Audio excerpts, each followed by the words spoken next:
All right, now I'm here at the Profiles in History booth here at Comic-Con, and I'm here with Raymond. How are you doing today? Doing great. How are you? Good, good. So, tell me some of the goodies you guys have here for auction. Well, we have some really great highlights. We have the Jumanji board here down on the bottom. This is an estimate of 30 to 50,000. It is screen used. It was carried around during the movie.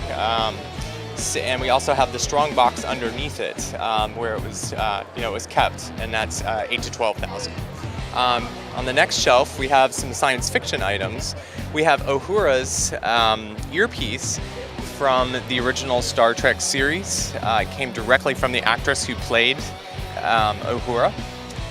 We have one of the screen-used Hero Nautilus undersea rifles. These are really rare. It's from 1954. You can't find them anywhere. That's from $20,000 to $30,000.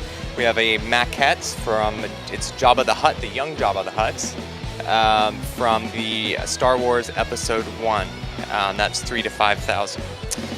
That's before he gains some weight later in the series. And then up on the top, a lot of these are the Tim Burton items. We have a puppet from Beetlejuice. This is my favorite piece, actually, that's going to be in the sale. And then on the other side, really popular always are the Nightmare Before Christmas pieces. This is a large-scale skeleton reindeer. It's a stop-motion puppet that was used, and you can see right behind it one of the scenes it was used in. Nice, nice, nice. Now, I see some more items over here, so let's take a look. All right, Raymond, we're here. What do we have here? This looks like the crown from Westeros. Is this true? Yes, it's a huge, this is one of the most popular pieces in the sale. This is Robert Baratheon's signature crown from Game of Thrones. You don't see any pieces really from the Game of Thrones yet, so it's going to be a really popular piece. It's $15,000 to $20,000. This was a High Elven screen-used helmet from Lord of the Rings, The Fellowship of the Ring. That's the 2001 movie. It's a 10 to 20,000 estimate on that one. Nice. All right, Raymond. We got some orcs here. Tell me about it. Yeah, this is Lurtz. This is a screen-used costume. It's actually on a fiberglass form, which is great because it's going to last a long time. A lot of these forms are made out of material that kind of disintegrates over time. This is actually fiberglass with the costume on top of it. So it's quite it's going to last a lifetime. And that one's $40,000 to $60,000. Is this the actual fits and the size of what the actors wore? Yes, that is. It's exactly. I guess they had some very tall people that were. All right. So this is a ring wraith. This is a screen-used costume on a custom form with a screen-used sword. It's a really dynamic piece.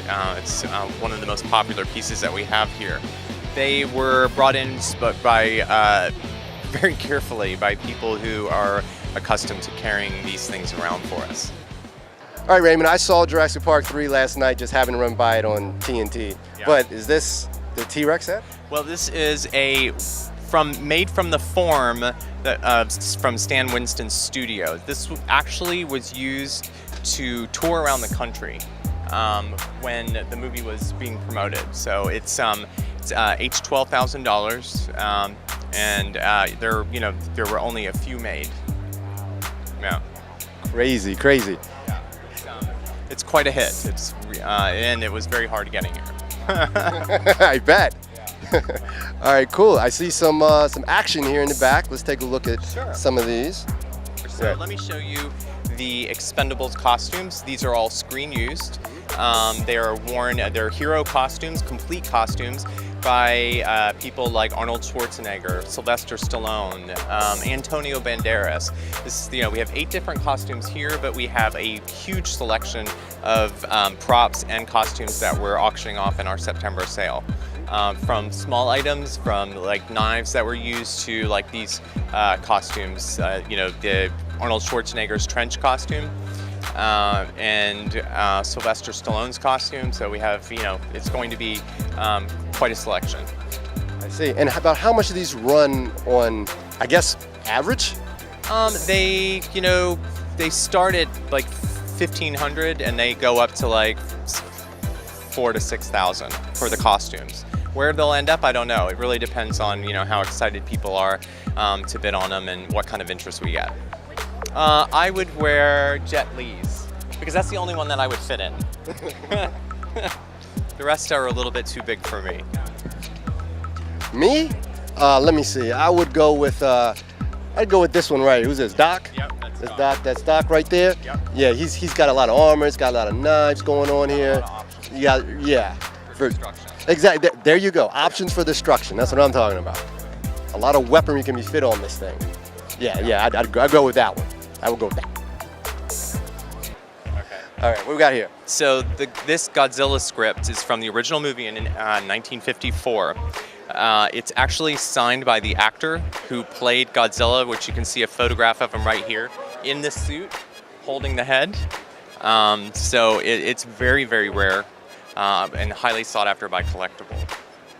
And then we have Sylvester Stallone's Rocky screen-used boxing gloves from Rocky 3. They are signed by him.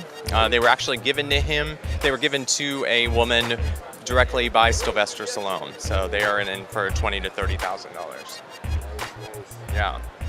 We have Brad Pitt's screen-worn hero fangs from Interview with the Vampire. And they are in for $1,000 to $1,500. Nice. And how about these swords up here? What you got? This is the Excalibur sword from the movie Excalibur in 1981.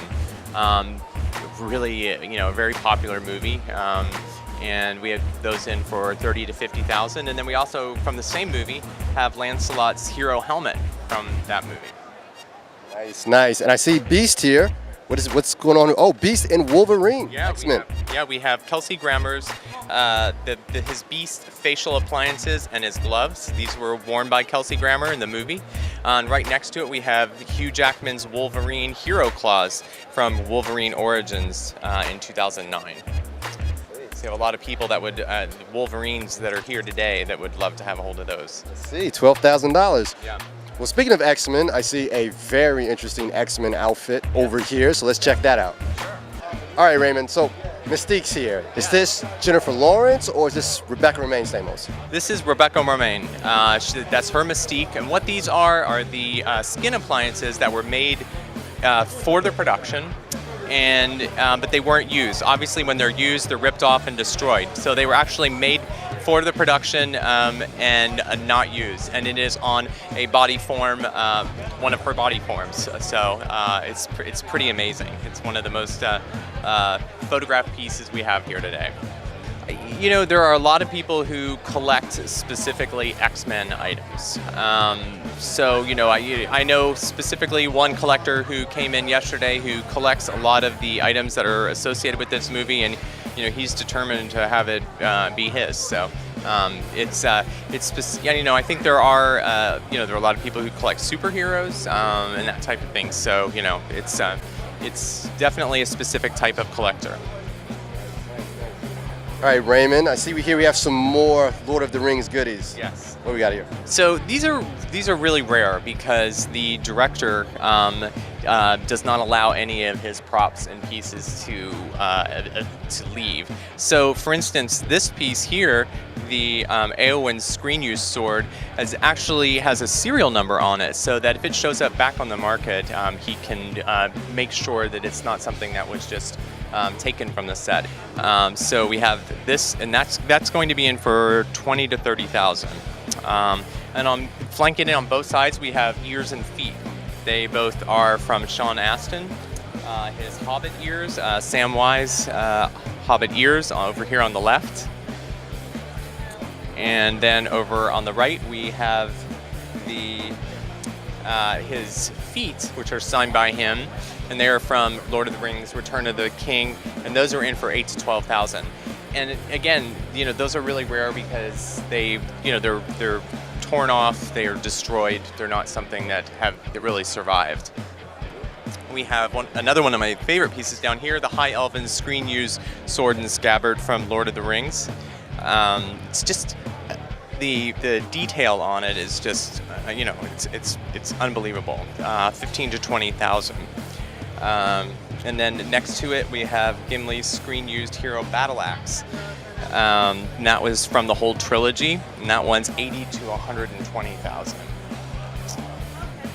All right, Raymond, thank you for showing me all the cool items. And if the fans here want to find out where they can bid, if they have the ducats for it, where can they go? They can go to profilesandhistory.com and find out more information on our website. The auction is going to be in mid-September of this year.